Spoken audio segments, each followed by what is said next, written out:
Xin chào, là Hà đây. Lâu nay cả nhà xem phim về những cô gái xinh đẹp nhiều rồi, giờ mình đổi khẩu vị chút cho đỡ ngán nha. Ai thích những cô nàng điện nước dư dả, múp míp, mỡ màng thì bơi hết vào đây. Mà nếu không thích thì cũng bơi vào đây để nhận ra cô gái nào cũng đáng yêu và đáng được yêu hết thảy. Bộ phim Đời Có Như Là mơ kể về hành trình tìm khoai của một cô gái có cái lò hư hỏng ngàn cân.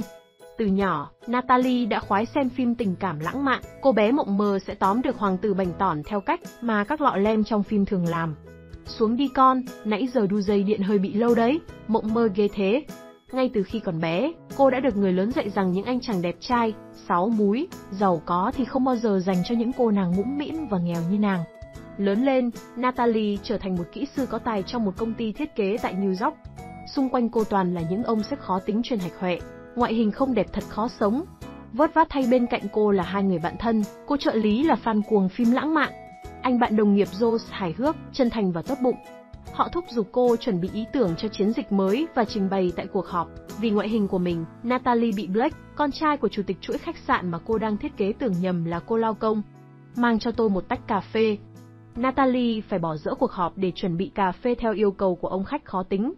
Joe đến mời cô đi chơi nhưng Natalie thẳng thừng từ chối như thường lệ mà không hề hay biết gì về tình cảm anh dành cho cô. Tình yêu đối với nàng thật là xa xỉ. Chỉ vì tự ti về ngoại hình, cô nàng đã tự tách mình khỏi những hạnh phúc đơn sơ và xem nó như chuyện của ai khác chứ chẳng thuộc về mình. Từ đó mà Natalie càng vụt mất những cơ hội hạnh phúc. Natalie não nề nhìn cô bạn đang mộng mơ những thước phim ngôn tình như nàng hồi nhỏ. Bằng ánh mắt tinh đời, lão luyện nhờ vào việc cày phim, cô khuyên Natalie nên mở lòng hơn với các chàng trai xung quanh. Hãy cho họ cơ hội bước vào cuộc đời bạn. Thử làm theo lời cô bạn đồng nghiệp, cô gái xui xẻo mở đâu không mở lại đi mở lòng với một gã cướp trên tàu điện ngầm. Anh ta tấn công và cố gắng cướp ví của cô. Vì đuổi theo gã để lấy lại chiếc ví bị ăn cướp, Natalie gặp tai nạn và khi tỉnh dậy, xung quanh cô là một thế giới khác. Đối diện với nàng là một anh bác sĩ đẹp trai, ngọt ngào. Nghĩ rằng những chàng trai đẹp đều xấu xa và không dành cho mình. Nàng muốn rời đi. Bước chân ra ngoài, New York không còn bẩn và hôi hám như cô nhớ. Xung quanh mọi người đều thân thiện và đẹp trai đến kỳ lạ. Soái ca Blake đến trên một chiếc limo sang trọng, xin lỗi nàng vì đã nhầm cô với người lao công và để lại số điện thoại liên lạc trên những cánh hồng. Nhà nàng bây giờ rộng gấp đôi và có hẳn một tủ thay quần áo sang chảnh y hệt như tủ đồ mà tất cả con gái chúng mình đều ao ước sở hữu hồi còn bé. Thú cưng được chải chuốt, tắm táp sạch sẽ. Ngay đến anh chàng hàng xóm vừa bữa nào còn sập cửa trước mặt cô nay lại trở thành người bạn bung lụa, luôn sẵn sàng giúp đỡ khi cô cần. Đến công sở, nàng nhận ra mình không còn làm việc tại công ty quèn như trước nữa. Một công ty lớn, chuyên nghiệp và mọi người đều yêu mến nàng ngoại trừ đối thủ cạnh tranh duy nhất. Natalie tìm Joe kể rõ mọi chuyện cho anh và nhờ anh ấy giúp đỡ mình. Ra ngoài đi dạo, Joe có duyên gặp gỡ với một siêu mẫu nội y đình đám. Người trên bản quảng cáo mà anh hay nhìn chằm chằm vào khi đang làm việc. Cả hai nhanh chóng quấn lấy nhau để lại Natalie bơ vơ một mình. Kỳ lạ hơn thảy là mọi người trong công viên bắt đầu nhảy múa, như trong phim và ai cũng đẹp đẽ như những siêu sao điện ảnh. Natalie bàng hoàng nhận ra mình đang bị kẹt trong một bộ phim ngôn tình. Nàng quay trở lại ga tàu điện ngầm nơi cô gặp gỡ tên cướp. Cố gắng đâm đầu vào cột không xong, cô gái nhờ người đi đường cướp đồ của mình nhưng không ai có gan làm vậy. Bí quá, nàng định nhắm mắt đưa chân xuống đường dây xe lửa, thì một anh bảo vệ điển trai đã kịp tóm được nàng. Đến đồn cảnh sát, Natalie không nhớ số của bất kỳ ai. May quá, nàng vẫn còn bông hoa của Blake. Thật kỳ diệu, những cánh hoa rơi vào đúng vị trí tiết lộ số điện thoại thật của anh ta. Khi đi ăn trưa cùng chàng công tử đẹp mã giàu sang, cô nhận ra cách duy nhất để kết thúc bộ phim của cô ấy chính là nàng phải tìm được bạch mã hoàng tử của đời mình. Nhờ sự giúp đỡ của anh bạn hàng xóm, nàng đã lột xác thành một quý cô xinh đẹp. Theo Hà thì trông cô ấy rất đáng yêu và rõ ràng là ôm cô ấy sẽ ấm áp và mềm mại như một con gấu bông. Hơn hẳn cảm giác ôm một cô nàng xương xẩu, các bạn có thấy vậy không? À há, Blake mê nàng rồi. Trao cho nhau nụ hôn nồng ấm, hai anh chị qua đêm cùng nhau. Sáng hôm sau, Natalie thức dậy và không nhớ gì về sự việc tối qua. Tại sao phim chưa kết thúc? Làm lại một lần nữa cho chắc, Natalie lại lao vào xếp hình cùng Blake. Chàng thú nhận đã yêu nàng rồi. Thế nhưng nàng vẫn chưa thoát khỏi bộ phim của đời mình. Có vẻ như Blake không phải là mảnh ghép khớp với cô gái. Khi đang nhốt mình trong căn hộ để hoàn thành bài thuyết trình, Joe đến mang theo thức ăn yêu thích của nàng. Đang trò chuyện vui vẻ thì Blake đến chơi.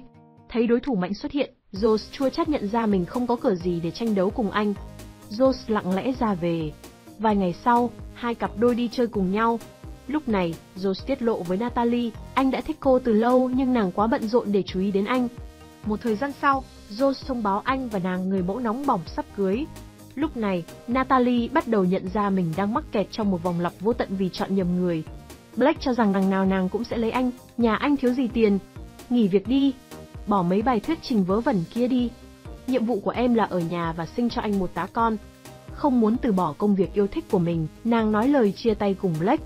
Điên cuồng lao tới nhà thờ và cố gắng thuyết phục Josh quay lại với mình. Nhưng khi đứng trước anh, Natalie nhận ra bài học của bộ phim không phải là dành một chàng trai mà là yêu chính bản thân mình. Hạnh phúc bước ra khỏi nhà thờ, nàng cướp mất chiếc siêu xe mới tinh của cô dâu chú rể và lao đi trên đường. Lại một vụ tai nạn xảy ra. Natalie tỉnh lại trong bệnh viện, trước mặt cô là một bác sĩ đẹp trai.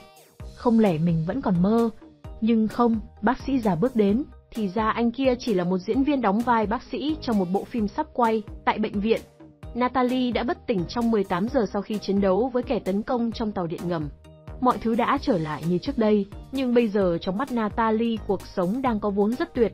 Nàng vẫn bị nhầm với cô lao công nhưng thay vì buồn bã đi lấy cà phê, cô ấy mạnh dạn xử lý sự cố và tự tin trình bày ý tưởng của mình và đã thành công. Và Josh, người mà lâu nay cô vẫn nghĩ sẽ không bao giờ để ý mình, mà chỉ ham nhìn vào những cô người mẫu bom to trên bảng quảng cáo trước mặt. Hóa ra, anh ấy hàng ngày chỉ say mê nhìn nàng qua phản chiếu trên cửa sổ. Đó là lý do anh ấy luôn nhìn chằm chằm vào ô cửa sổ nơi có banner quảng cáo. Josh mời nàng đi chơi và cuối cùng Natalie đã gật đầu đồng ý. Có vẻ cuộc đời cô đang đi đúng hướng. Bộ phim gửi đến các bạn gái một thông điệp vốn đã quen thuộc, hãy yêu lấy bản thân mình trước khi mưu cầu tình cảm từ người khác. Sự tôn trọng đến từ những người xung quanh không tự dưng rơi xuống đầu bạn nếu như bạn không thể hiện những nét quyến rũ riêng của mình. Đó có thể là sự tự tin, sự quyết đoán, tài năng, trí thông minh. Chỉ khi bạn rũ bỏ sự tự ti của mình, mở lòng, sẵn sàng đương đầu với thế giới bằng những nét đẹp độc đáo của bản thân thì khi ấy, tình yêu đích thực mới gõ cửa trái tim bạn. Một bộ phim dành cho phái yếu trong tháng phụ nữ này. Đừng ngần ngại đăng ký và cho Hà một like để khích lệ tinh thần nhé. Mình sẽ cố gắng làm những sản phẩm hay và chất lượng hơn nha. Cảm ơn cả nhà đã xem phim và mến chào tạm biệt.